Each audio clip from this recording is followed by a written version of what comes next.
साँच्चै नै अबको आउँदो चुनाव नेपालको इतिहास बदल्ने चुनाव हुन सक्छ। तर किन? विशेष गरी झापामा।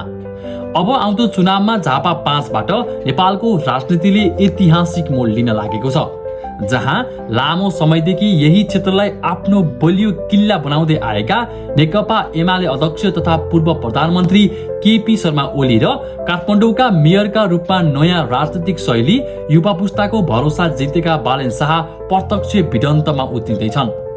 ओलीले यसअघि झापा 5बाट पटक पटक भारी मतान्तर सहित जित हात पार्दै आएका छन्।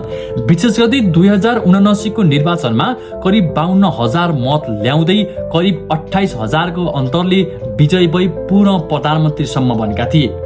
तर यसपटक चुनावी माहौल फरक देखिन्छ। लामो समयको सत्तारूढ राजनीतिक गठबन्धनको उताप चढाव र जन असन्तोषले ओलीको पकड कमजोर बन्दै गएको छ भने यही विश्लेषण समेत भइरहेको छ।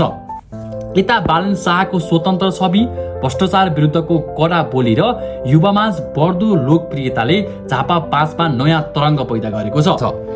यही कारण यो निर्वाचनलाई केवल उम्मेदवार बीचको प्रतिस्पर्धा नभई पुरानो सत्ता राजनीति र नयाँ पुस्ताको परिवर्तनको चाहना बीचको निर्णायक सङ्घर्षको रूपमा हेरिँदै आएको छ, जहाँ इतिहासमै पहिलो पटक केपी शर्मा ओली यही क्षेत्रबाट हार्न सक्ने सम्भावनाको चर्चा राष्ट्रिय बहसको केन्द्रमा समेत पुगेको छ। तपाईलाई के लाग्छ कि अहिलेको इतिहासले साँच्चै नै नेपालको इतिहासलाई नयाँ मोडतर्फ लान्छ या पुरानै दलीय व्यवस्था भई उही पुराना व्यक्तिहरूको नेतृत्वमा देश जान्छ? कमेन्ट गर्नुहोला।